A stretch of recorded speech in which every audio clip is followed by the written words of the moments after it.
আল্লাহ নবী সাল্লাল্লাহু আলাইহি ওয়াসাল্লাম বর্ণনা করেন কুল্লু বিদআতিন দালালা। নবীজি এমন কোন কাজ করেন নাই কিন্তু আমরা উম্মতরা সওয়াবের নিয়তে যদি করে থাকি সেটাকে বলা হয় বিদআত। সেটাকে বলা হয় নবীর জীবিত থাকা অবস্থায় উনি জীবনে কোনোদিন জন্মবার্ষিকী পালন করছে? কথা বলেন না কেন? পালন করছে? নবীর ইন্তেকালের পরে সাহাবায়ে কেরাম নবীজির জন্মবার্ষিকী পালন করেছে? নবীর সাহাবীরা ইন্তেকাল করার পরে তাবেঈনরা কি আল্লাহর নবীর জন্মবার্ষিকী পালন করেছে? তাবেঈন আইম্মায়ে মুজতাহিদিন বুজুর্গানিদিন সালফে সালিহিন কেউ আল্লাহর নবীর জন্মবার্ষিকী পালন করেন নাই।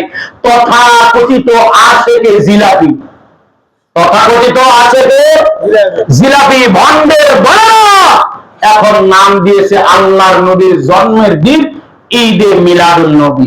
নাউযুবিল্লাহ বলে নবীজি বলে মুসলমানদের জন্য দুইটা ঈদ, আর তথাকথিত আশেকে জিলাপিরা বলে তিনটা ঈদ।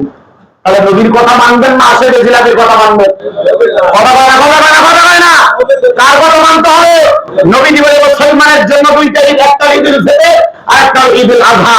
যারা বলে ঈদে মিলাদুন নবী, নবীর জন্মের দিনও ঈদ, আপনারা তাদের ওই সমস্ত বাপ ভাইদেরকে জিজ্ঞেস করবেন ঈদুল ফিতরের নামাজ কয় রাকাত? ঈদুল ফিতরের নামাজ কয় রাকাত? ঈদুল আযহার নামাজ কয় রাকাত? ঈদে মিলাদুন নবীর নামাজ কয় রাকাত? প্রশ্ন করতে পারবেন তো ইনশাআল্লাহ? ঈদে মিলাদুন নবী ঈদ শব্দ লাগাই দিয়েছে, তাহলে ঈদে মিলাদুন নবীর নামাজ কয় রাকাত জিজ্ঞেস করতে হবে। দেখবেন ধাক্কা চাক্কা খাওয়া গেছে না।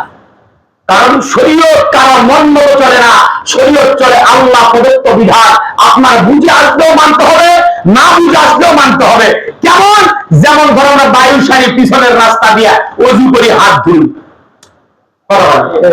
আসলে নিয়ম ছিল যে পিছনের রাস্তা পরিষ্কার করা, তা না করে হাত দিতেছে ওযু। কেন?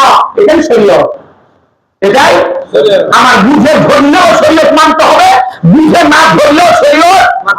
নবীজি বলেছেন দুইটা ঈদ, আমার বুঝে ধরলেও মানতে হবে, না বুঝে ধরলেও। তিনটা ঈদ ব্যবহার করা যাবে না। হ্যাঁ, নবীর জন্মের দিন আমরা ভালোবাসি, তারা বলতে চাচ্ছে ঈদ মানে খুশি। আমরা এই নবীজির জন্মের দিনে আমরা একটু খুশি উদযাপন করি।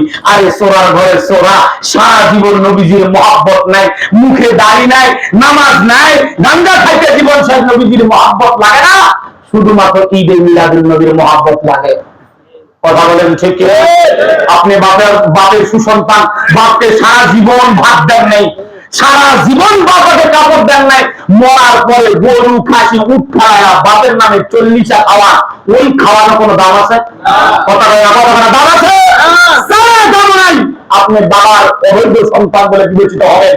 বাবা জীবিত থাকা অবস্থায় বৃদ্ধ বয়সে একটা লাঠির কারণে তারা নামাজ পড়তে পারে না, তুমি লাঠি জীবনে কিনে দিছ না, কিন্তু 40 দিন 2 লক্ষ টাকা খরচ করে মানুষকে খাওয়াইতেছ, মনে করতে তুমি বাবার সুসন্তান হয়ে গেছ। মরে দেখো তোমার জুতা পিটা কেমন করে করো। এই কেনা করে না? নবীজির ভালোবাসা প্রত্যেকটা ইমানদারের বছরে 365 দিন 24 ঘন্টা 24টা মিনিট সব সময় নবীর মহব্বত আপনার আমার অন্তরে থাকতে হবে।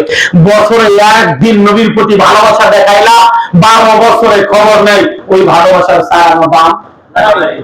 বুঝাইতে পারছি বাবা? বুঝাইতে পারছি?